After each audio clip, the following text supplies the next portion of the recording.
a lot of people have one foot out of the marriage because they're hoping that they can find someone close to what they see on the screen rather than the person they have at home, male or female.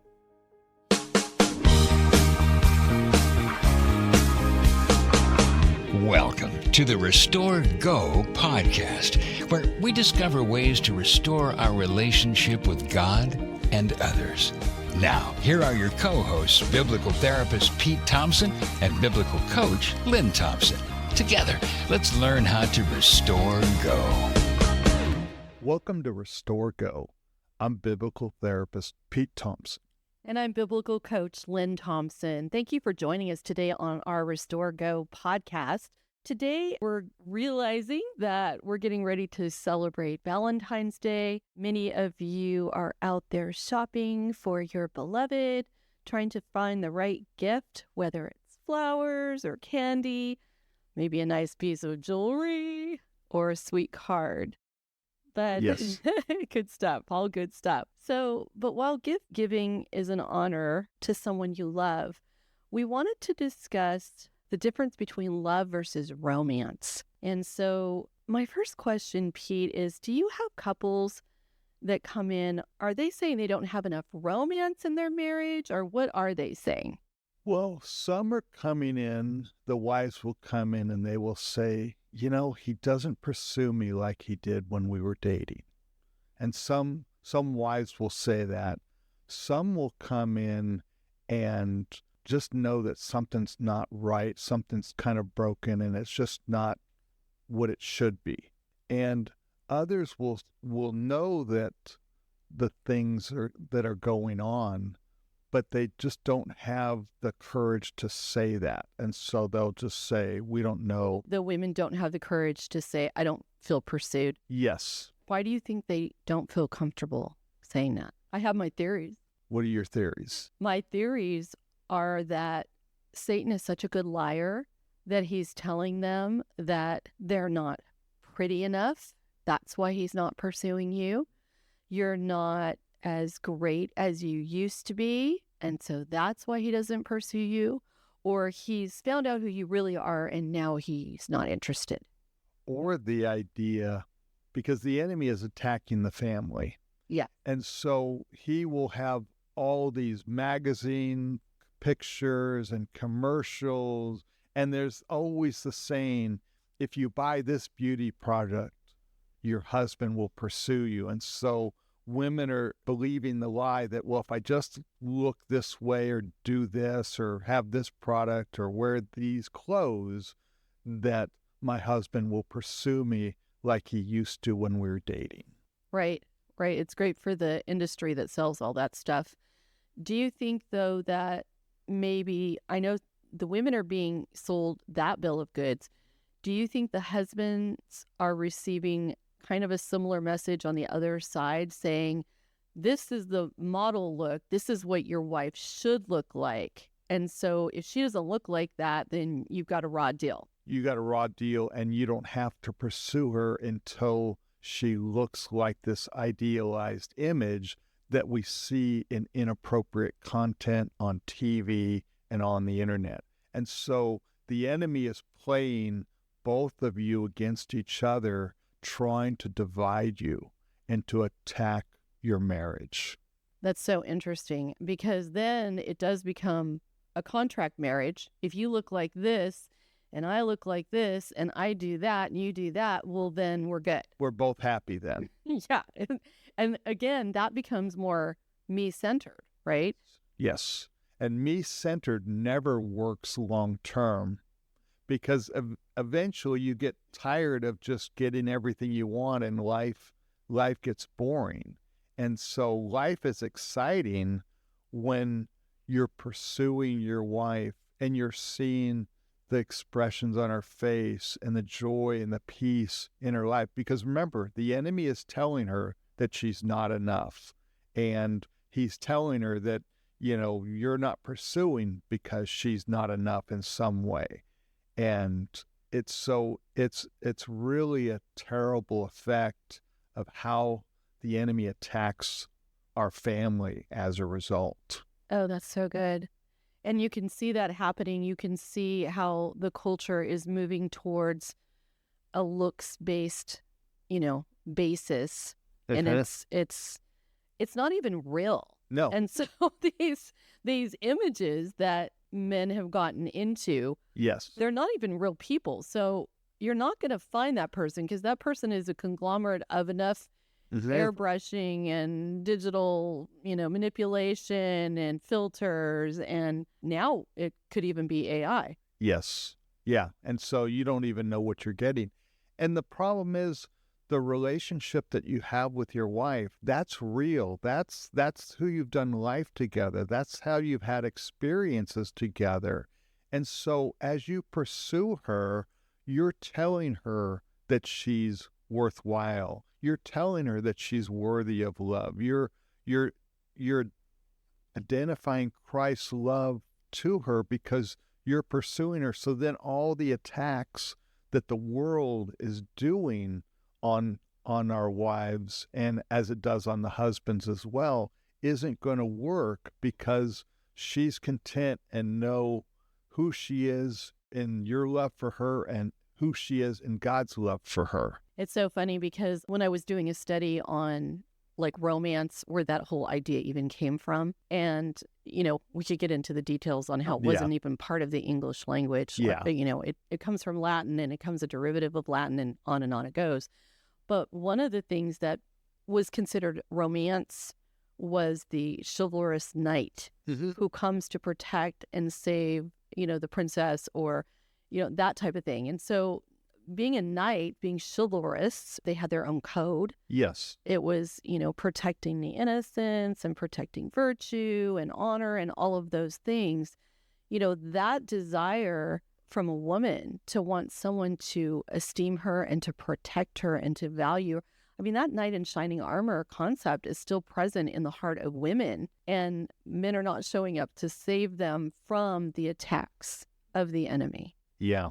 And because they're not doing that, women are looking at alternate sources to get those feelings that, oh, he saved the day, he's and all this type of stuff that really, I mean, some days you might have to save her from the kids, That's so true. Especially the teenagers. And so, you call her up and, hey, it's a terrible day. And so, then that's code for, okay, when I come home, I need to address and comfort her and save her from the tyranny of the teenagers. So true. I think one of the times I admire you often, but I still remember, I won't say who, but, one of the kids were getting totally out of line, totally disrespectful. And you had a come to Jesus moment with them. And you said, you will not speak to my wife that way. And I was like, oh my goodness, he values me. Mm-hmm. Yeah, because that lets the wife know that she is safe and she is protected.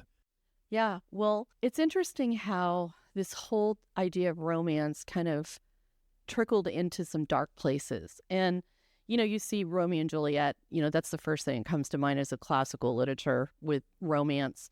And you have two kids that are very young and immature and who have parents that don't agree with each other. They have different values. Their families basically have different value systems. But it doesn't matter. We're going to forsake our families and we're just going to pursue each other to the point where they're not even being logical anymore. And of course, sorry, spoiler alert, that story does not end well for those two. And then I was thinking of another piece of literature, which has even gone into the cartoon world for, children, is The Little Mermaid. Basically, you have a girl who forsakes her community's safety, her father, she turns her back on her father, she turns her back on her own dreams, and she even sells her soul for a prince that she has romantically fallen for. And, in the original story, the original Little Mermaid story, it's a tragic ending, just like Romeo and Juliet. I mean, it's just not good. And so, the cartoon version sanitizes the reality of it. But this idea of putting passion before obedience to God or logic and it's almost glamorized as being seen as a good thing. when it really, I think the old arts, the old literature got it right, that it does not end well when you put your passion ahead of obedience to God and logic. Hey friends, let's be honest. It can be difficult, if not impossible, to find a Christian therapist that's true to your values. Pete Thompson knows that. As a licensed therapist, he is committed to providing godly counsel, introducing helpful tools battling everyday problems like anxiety, addictions, as well as marriage and parenting challenges.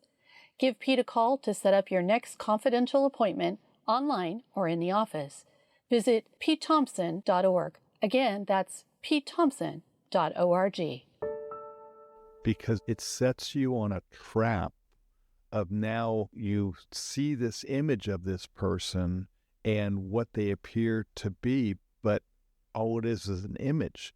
You don't know this person and you don't know really what they stand for. You just know that they look the right way and they say the right things, but the truth is in the details and in what people do, not what they say. Well, yeah. How many times have you seen the absolutely gorgeous man or the absolutely gorgeous woman that basically stabs you in your sleep? Those kind of people that you're like, whoa, I never would have thought that of that person.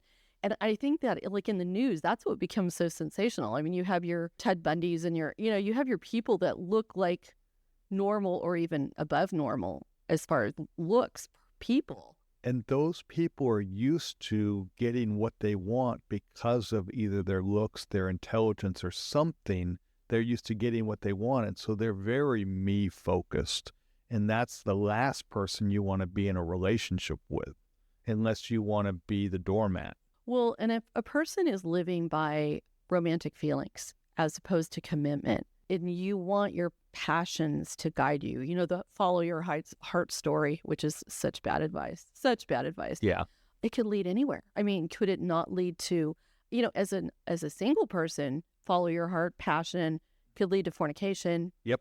Could lead to marrying a non-believer, right? Well, my heart feels I should do this. He's saying he will leave me if I don't do this. And it's just the trap. And it's like, he's such a valuable person, so I want to keep him, so I'm going to do this. Yeah. And then in married relationships, this guided by your passion thing could actually lead to adultery, right? Mm-hmm. Absolutely. Because, again, it's not love for God. It's not commitment. It's not obedience. It's not any of those. It's what makes me feel good in the moment. That's the thing that guides me when you're passion driven. Well, and we look at Scripture when that comes to, Scripture kind of gives a clear account, especially in the Proverbs, of where following your passion leads you. And it doesn't lead to good places. And so one who's guided by their passion as opposed to their obedience to the Lord can go to really bad places. I mean, the story of King David actually is a cautionary tale of someone whose passion got in the way of his successes many times. Or Samson, that's the train wreck of going by your passion and, picking a worthless woman. But she was gorgeous. Yeah. But. And she literally was the one who would stab you in your sleep. Yeah. She sold him. She sold him, made sure his eyes were poked out. Exactly. Yeah. Again, that doesn't end well either. You'd think we would learn after all of these Exhibit A, Exhibit B, Exhibit C. Well, that's where pride can come in. They won't do that to me. Oh.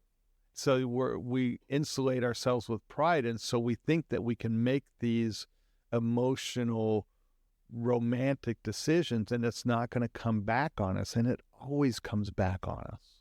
Right.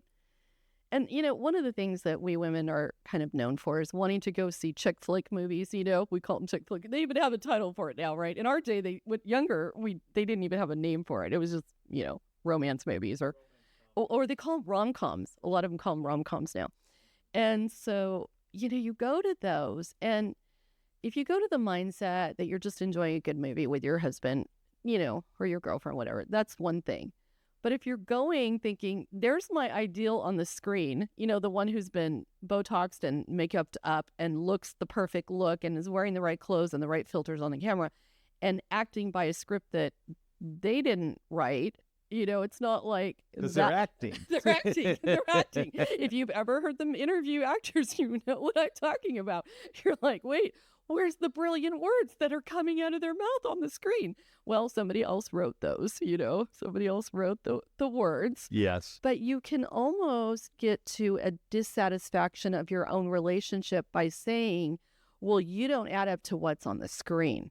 So therefore, I'm not going to be invested in you. And a lot of people have one foot out of the marriage because they're hoping that they can find someone close to what they see on the screen rather than the person they have at home, male or female. Right. It goes both ways. Because, women's novels, love romance novels, and there's other words that go in front of that word novel that's not a good thing.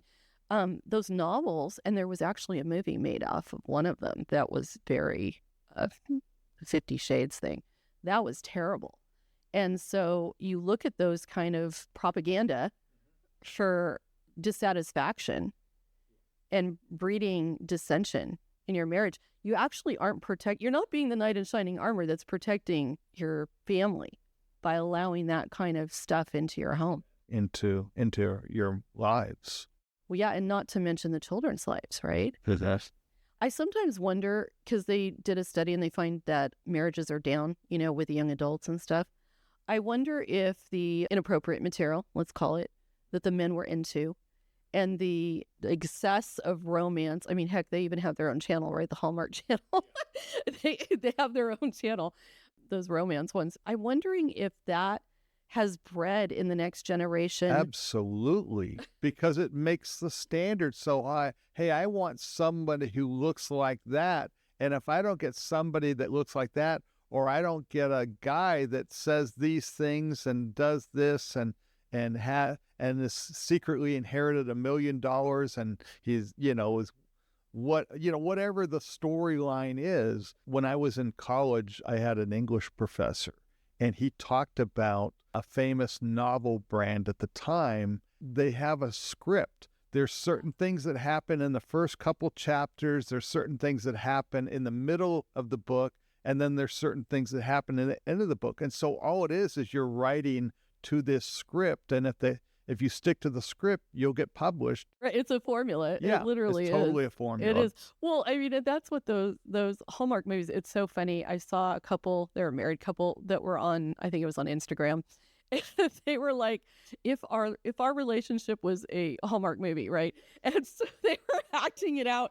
It was actually quite hilarious because you saw, as they were acting out, you thought, yeah, in real life, this really looks dumb. I mean, it looks so fake. And nobody acts like this in real life. No. Yeah, you're back for your 20-year reunion. Of course. And then... Save the family farm. Yeah, exactly. And you're seeing that person that you had a crush on in high school. And, now it's going to make all the... Yeah, you knew he was a dweeb then, but for some reason, everything's changed. He's blossomed. And yeah. Yeah, all this type of stuff. It's like, Yeah, it's really weird how we've become almost a virtual world in every part of our lives. It's after a while you're just like, this is so, it's like we're living a TV show, right? Uh-huh. Well, they're feeding it, and so they wouldn't be producing it if we weren't watching it. Yeah. Because there'd be no money in it. And so we are creating the things that hurt us the most. How is love different from romance? I mean, I know that when you love someone, you, like you said, you're pursuing them, you're showing them that they're valuable in a romantic way in a marriage relationship. But how are love and romance kind of different? Well, romance is based on a feeling. You're trying to get a feeling out of this. You're trying to get something out of the romance. You're buying these things on Valentine's or before Valentine's Day because you're hoping that it will produce something that you benefit. It can be, what is it? Quid pro quo. Yeah. A mutually beneficial. Spend all this money on this. Or actually not even mutual sometimes. Yeah. And so where love is, I committed to you under God and all the witnesses that watched us get married, and I'm here whether thick or thin, and it's not a feeling. Love is not a feeling. I think they have a lot of songs, Love is a Feeling, They do. by some famous groups, but it's an action, and Yes, I the love that. commitment. And so pursuing your wife is protecting her from the world influence. And as we pursue them, and they know that we're committed to them, you're probably going to save a lot of money, because she's not going to be running out and getting all the miracle cream or whatever things to, because of what the world's telling her, because she knows what you're doing. And it's not just you telling her, but you're doing it in your actions. And that's a major way we as men protect our families. Well, and as women, we're not constantly berating our husbands and comparing them to, someone who doesn't really exist in real life, and say, well, if you love me, then this is what it looks like. And, you should be buying me this. You should be doing, and it becomes, after a while, you're this woman that's just demanding things of this man who's trying to love you well, if he's walking with the Lord too. But regardless, as women, we're called to love also unconditionally. He might be going through a rough patch. And, there have been rough patches. We've been married 40 years. There have been ups and downs. And there have been times that I was less lovely as a person. There have been times you were less lovely as a person. Once or twice in 40 years. Once or twice. But, during those times, you go, this is what I signed up for. This is the commitment to love unconditionally, to pray and to encourage and to bless them through this time, and to allow love, like you said, to become not just a feeling, but a verb that you are acting out in daily life. Because as Jesus lives in us and drives our decisions, we're loving our most important neighbor. Yeah. And so that's the second commandment, and so that's acting it out. It's acting out Jesus' love, not a selfishness, but we're acting out Jesus' love by loving our wives and pursuing them. Yeah, I thought we'd end today with a final word from the scriptures about love. And, it's the kind of love that sent Jesus to the cross, who paid for our sins. A lot of times they'll read this during weddings. I see it a lot, this passage read a lot during the weddings. But I thought we'd just close with that today as we think about what love really is. Because romance isn't going to get you through the hard times. It's not, because feelings come and go. Well, yeah, because then when you have a bad feeling or something's not working right, well, I just don't feel this way anywhere and any longer. And so some people have rationalized, well, God wants me to be happy. So if I'm not happy because I'm pursuing a romance, then God is saying it's okay for me to end this relationship and find another relationship that I'll be happy in. Well, and then that's why you can see there become multiple marriages, because, this one doesn't feel right, or this is no fun. I'm going to move on to the next one. And I have this passion and this feeling. And, there's always going to be those strong feelings at the beginning that will fizzle out through different times. And so using that as a barometer as to how well your marriage is going is very dangerous. So let's go ahead and read. It's in 1 Corinthians 13. It says, love is patient. Love is kind. It is not jealous. Love does not brag, and it is not arrogant. Love does not act unbecomingly. Love does not seek its own. Love is not provoked. Love does not take into account a wrong suffered. Love does not rejoice in unrighteousness, but rejoices with the truth. Love bears all things. Love believes all things. Love hopes all things. Love endures all things. Love never fails. And that's what God gives us, to do that. We don't have that in our own ability, but that's where Jesus living inside of us and helping us show that love because he showed it to us first, so we can show it to other people, our most important neighbor. I love it. Well, thank you for joining us today on the Restore Go podcast. We drop a new episode every Wednesday. Please like, subscribe, and review. Feel free to write us at question@restorego.net. question@restorego.net. We'd love to hear from you. You can always visit our website at petethompson.org. Until next time, be blessed.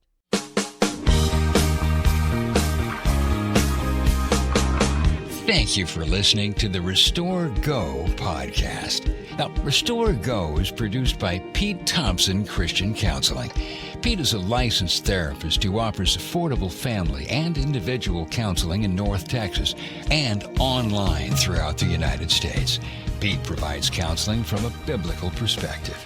Be sure to subscribe to the podcast and visit us at petethompson.org.